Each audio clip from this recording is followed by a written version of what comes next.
Hi, it's Tash from Foxes and Brown Bears Tarot, and today I thought I'd do a walkthrough of a really cool oracle deck in my collection. I haven't seen this pop up a lot on YouTube at this stage. So it's called the Nahualli Animal Oracle, and this is still available online. I've had it for quite a number of years actually, and I just think it's absolutely beautiful. So as you can see, it comes in this box. It is by Caelum, Rainieri and Ivory Andersen, illustrated by Raphael Montoliu, and it's a nice little drawer box. So as you can see there, it comes, if I can get it out, move that. And so get quite a chunky little book in it.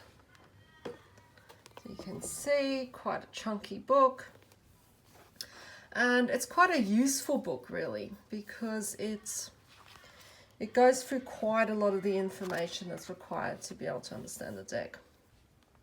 So Nahualli, if you're uncertain, is an Aztec word meaning shadow soul, and so the idea is that Aztec children their fourth day after birth would be visited by a priest and given a shadow soul, which is effectively an animal double, and that animal double was supposed to protect them for the rest of their lives. Anyone who went on to become priests would then join the priesthood for that particular animal, which is associated with a particular deity. Okay, so looking at the book, it's got quite a cool little thing. So it does explain the whole shadow soul. It gives you a nice pronunciation guide, which is really useful for Aztec words. And then it kind of goes through and gives you the very brief overview of all the keywords associated with the cards. Okay, so there's 40 cards in this deck. And the first 9 are your Night Lords. And these Night Lords are representative of the 9 layers of the Aztec underworld. And we'll have a look at those when we look at the cards. And then you have your 31 Nahualli cards. Okay, so these are your animal spirit cards. And we'll have a look at those as well. Okay, it does go through the religion of the Aztecs, elements of sacrifice, importance of being a warrior, the lords of the day, lords of the night, looks a lot at numerology, looks also at how to discover your Nahualli, and it actually has a little table there where you can look up your date of birth and work out what your Nahualli is. I find this quite limited, because it really doesn't include a lot of animals. And they do actually say that they've removed some of the scarier animals from this list. And then when we look at the cards, it does actually talk about some of the symbolism. And then once you start going through the particular cards, you have a nice black and white image of the card. You have its name, some keywords, got a nice little quote, and then you've actually got quite a lot of information there. So an explanation of how it links to Aztec religion, so giving you some context. It then gives you an upright meaning and a reversal meaning as well, and it does that for every card in the deck, and so on. And so you can see, keeps going, does that for all of them. It does then explain how to use this particular oracle, consecrating, cleansing, asking questions, and then gives you some spreads as well. So the smoking mirror spread, the 3 graces spread, ball court spread, 5 directions spread. And what I like about these as well is I'll actually give you sample readings which is quite handy. There's also a pyramid spread, and yep, and then that's pretty much it really. Really good little guidebook. Gives you some suggestions of where to go from here, and gives you a nice little bibliography as well for future, so sort of for future reference as well. Okay, so great little book. Now you do actually need the guidebook because the cards don't have a lot of information on them, as we'll see. Okay, so the cards come nestled in the box. It's not the best quality box, but it's kind of cool. All right. So these are the backs of the cards. So you can see they're really colourful. I really like them. I think they're very, very effective. Okay, so let's have a look. And I'll try and relate to some of the meanings where I can. Have a look at the book as I go. All right, so the first 9 are going to be your Night Lords. And so this one is the god of fire, linking it to motivation, craftsmanship, and the forge. The second one, there's a goddess of water. So she's relating to dreaming, imagination, empathy, realms of the deep. Then you have the god of corn. It's about manifestation and harvest. You can see it's really cool imagery. Like, I really like the artwork. It's really unique in my collection. Okay, then you have the divine stone, which is about cutting through obstacles and breaking habits. You have the Lord of the Dead, and it's pretty cool.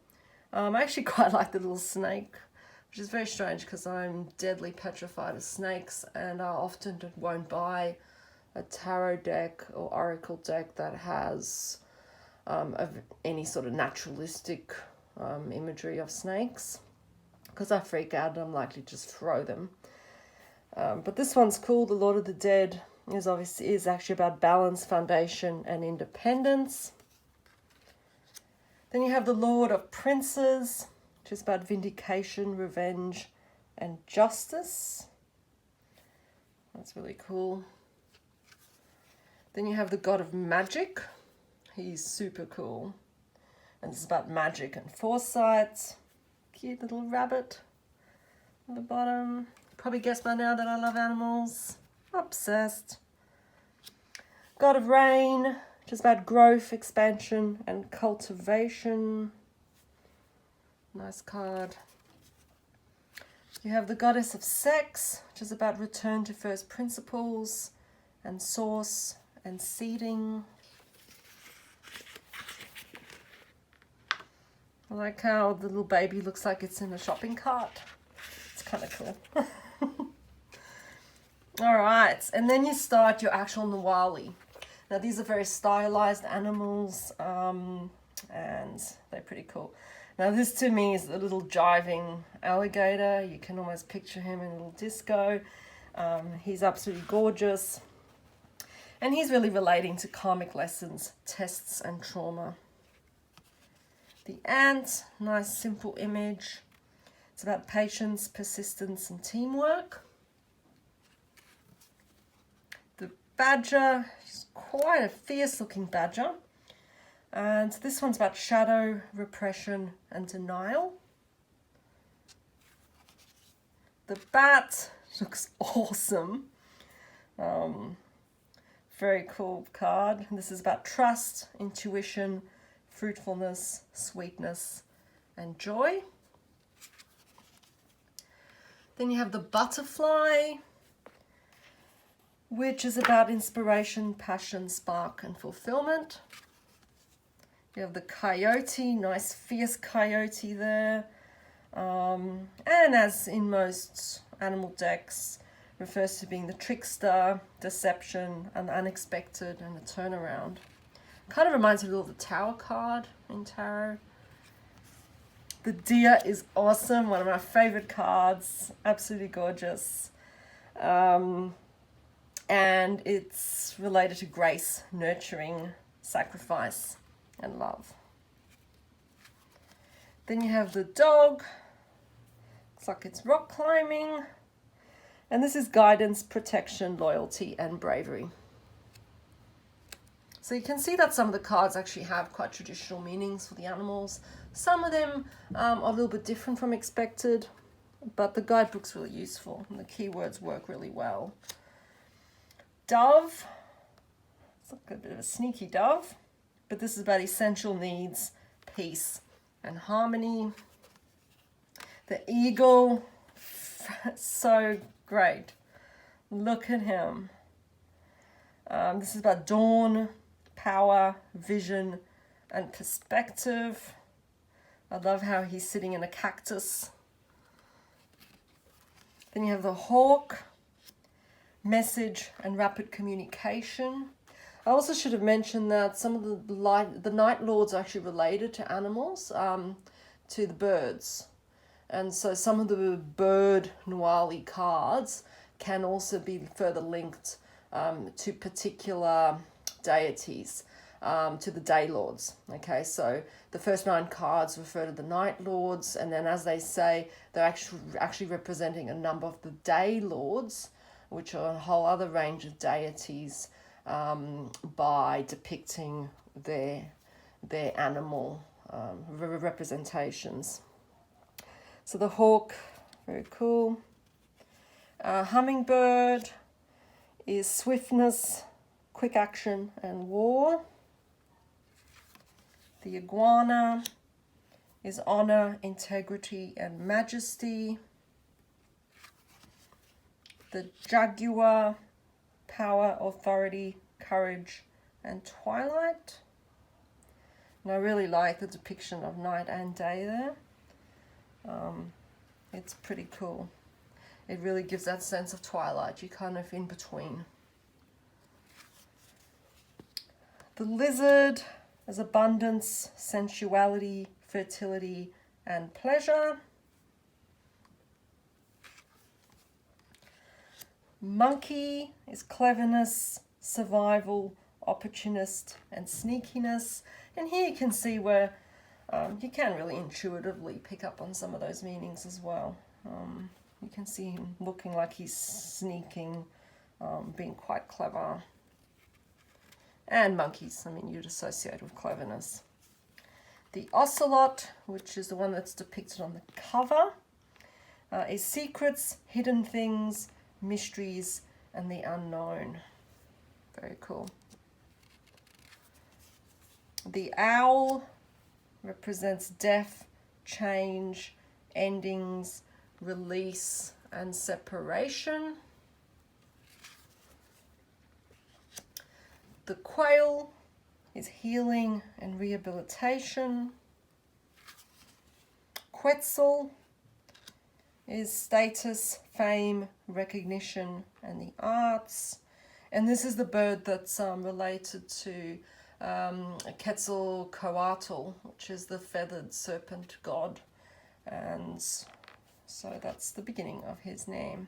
And he is related to, that's the feathered element of that particular deity. The rabbit is introspection, rest, and relaxation. He kind of looks like he's resting in a little cocoon. You have the rattlesnake, which is fear, anger, destruction, and aggression. The raven, illusion, sorcery, glamour, and dark magic. And you have the scarlet macaw, which is phoenix, resurrection, and rebirth. Kind of looks like a phoenix. All right. Scorpion is temptation, addiction, and stored venom. Dangerous little animal. So as I said, they've actually removed like the rattlesnake and scorpion and that from those birth charts. The serpent is unification, integration, and synthesis. The skunk, which is adorable, but has quite a dark meaning. So it's about foolish risks, daredevil, and arrogance. So, interesting. The toad is chaos, discord, cross purposes, and arguments. Turkey is gifts and blessings, which makes sense. Yes, Thanksgiving, turkeys, easy to remember. Vulture is riches, wealth, and possession. So that's quite an interesting take on the vulture. And then the final card is wolf, mastery, belonging, family, and groups. So it's a really cool little deck. I really like it. As I said, I would definitely only use it as maybe like a daily draw. You can use it as a clarifier. I have done that on occasion, just to give you a sense of the energy at play. Helps you explain a particular card in a tarot reading. But ultimately it's about, you can just use it to, you can pick an animal that maybe relates to something you want to achieve that day. But very nice. It is quite a large deck. Like I've got quite large hands.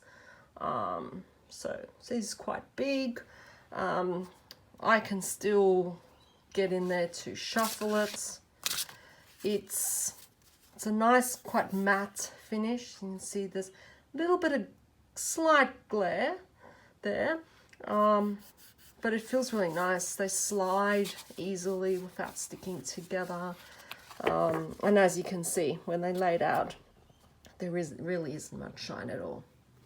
All right, so I hope you enjoyed my walkthrough. Let me know what you think of the deck, and I might make some more walkthroughs of some other cool decks in my collection. Thank you. Have a good day.